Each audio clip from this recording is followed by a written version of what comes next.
मुग्धा और उसकी सास के बीच पूरा समय सास के किसी न किसी काम को लेकर मतभेद चलते ही रहते हैं।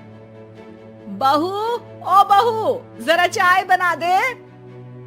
मुग्धा चाय लेकर आती है। ये लीजिए, और कुछ चाहिए? अरे नहीं, बस चाय पीने का मन था। जाओ, तुम दूसरा काम करो। चाय पीने के थोड़ी देर बाद सास दोबारा मुग्धा को आवाज लगाती है। अरे बहू रे, आओ बहू, जरा हलवा तो बना दे, मीठा खाने को मन हो रहा है।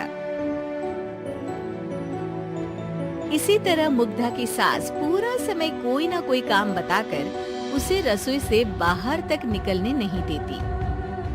कभी चाय, कभी हलवा, कभी पानी तो कभी दूध, हर समय खाने को चाहिए और उसके लिए अपने हाथ पर बिल्कुल नहीं हिलाने। परेशान किया हुआ है इन्होंने। सास की जबरदस्ती परेशान करने की आदतों से दुखी मुग्धा एक शाम सचिन के साथ अपने कमरे में बैठी हुई बात कर रही होती है। सुनो जी, मम्मी जी की ये जानबूझकर मुझे परेशान करने की फरमाइशों से मैं बहुत फ्रस्ट्रेट हो चुकी हूँ। पूरे दिन में एक सेकंड का आराम नहीं मिलता। रसोई से बाहर कदम रखती नहीं कि बहू ये बना दे, बहुरी वो बना दे। अरे इनकी फरमाइशें चलती ही रहती है। अरे मुग्धा, माँ खाने की शौकीन है, पर उम्र हो चली है, खुद खाना नहीं बना सकती, इसलिए तुमसे बोलती है। अरे तो शौक भी उम्र देख कर रखने चाहिए ना। समझ में नहीं आता, हर समय फेविकॉल का जोड़ लगाए सोफे से चिपके बैठी रहती है। इतना सब डाइजेस्ट कैसे हो जाता है उन्हें? अरे तुम मेरी माँ से इतनी नफरत कैसे कर सकती हो? मैं उसे नफरत नहीं करती जी, बस परेशान हूँ। जहाँ मुग्धा अपने पति से ये सब बोल रही होती है, वहीं उसकी सास भी कमरे के बाहर दरवाजे से कान लगाए सारी बातें सुन रही होती है और अगली दोपहर रसोई में मुग्धा के पास जाती है। बहू, आज ना मेरा कुछ मसालेदार खाने का मन है। तो चाय बना दो, मुझे बहुत पसंद है। अरे ना, ऐसा कर लिट्टी चोखा बना ले। और हाँ, जितना मसाला बातों में मिलाकर पति को सुनाती हो ना, सब्जी में भी वैसे ही डाला करो, खाना स्वादिष्ट बनेगा। सास की बात सुनकर मुग्धा हैरान रह जाती है। मतलब अब पूरा समय मुझ पर हुक्म चलाने के साथ बंद कमरे में हुई पति पत्नी की बीच की बातें भी सुनती है। अरे बात जब मेरी थी तो सुनने में क्या दिक्कत है? ये कहकर सास वहाँ से चली जाती है। अरे अब तो हद पार हो गई, इस तरह से तो ये मेरा जीना मुश्किल कर देंगी। मुग्धा सास की हरकतों से परेशान उसका हल सोचने लगती है और इसी तरह कुछ दिन बीत जाते हैं, जिसमें सास का जन्मदिन आता है। मुग्धा बहुत खुशी के साथ अपनी सास को एंड्रॉइड मोबाइल गिफ्ट करती है। मम्मी, आपको सबसे बात करने के लिए बहुत दिक्कत होती है ना? कभी सचिन तो कभी मुझे बोलना पड़ता है, पर इस मोबाइल से आपको कोई दिक्कत नहीं होगी। एक जगह बैठे बैठे बहुत कुछ कर सकती हैं अब आप। मोबाइल देख सासू माँ खुश हो जाती है, पर उसे इस्तेमाल करना तो आता नहीं, इसलिए साइड में रख देती है। जिसे देख मुग्धा घर का सारा काम छोड़ मोबाइल सेट कर सास को इस्तेमाल करना सिखाने लगती है, जिसके बाद अब सास पूरा समय मोबाइल में ही लगी रहती है। हाय, जब से मम्मी को मोबाइल मिला है मेरी लाइफ में कितनी शांति आई है। अच्छा है, इसी तरह बिजी रहे तो मैं भी सुकून की जिंदगी जी पाऊंगी।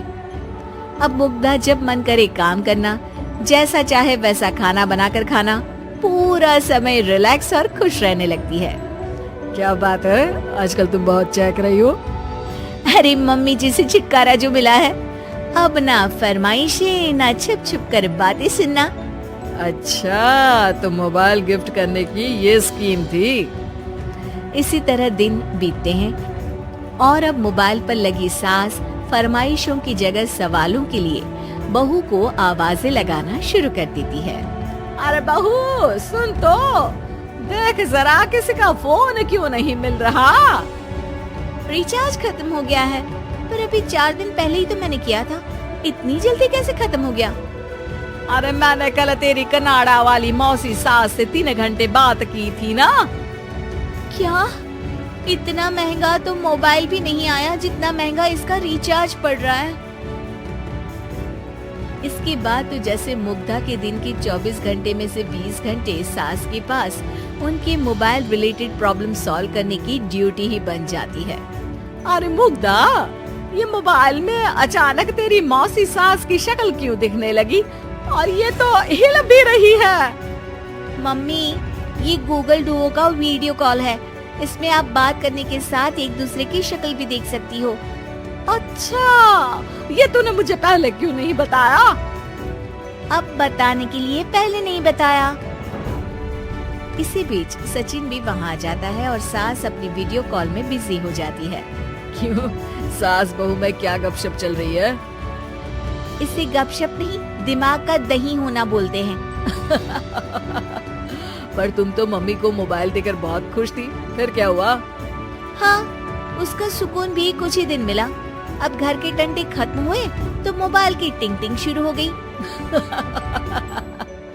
देखो भाई, कुछ पाने के लिए कुछ खोना तो पड़ता है। आखिर तुमने मोबाइल अपने फायदे के लिए ही तो दिया है, तो फिर सवालों के जवाब भी देने पड़ेंगे, क्योंकि जब तक उनके हाथ में ये फुथरू रहेगा, तुम्हारी लाइफ में प्राइवेसी और सुकून रहेंगे। कहने का मतलब है अगर इससे प्यार बढ़े तो दाग अच्छे हैं। अरे मुझे पहले दिन से ही पता है मोबाइल किस मकसद से दिया गया है। भूलो मत, इससे पहले मैं बातें ही सुनती थी। सास की ये बात सुनकर मुग्धा शॉक में और सचिन हंसता रह जाता है।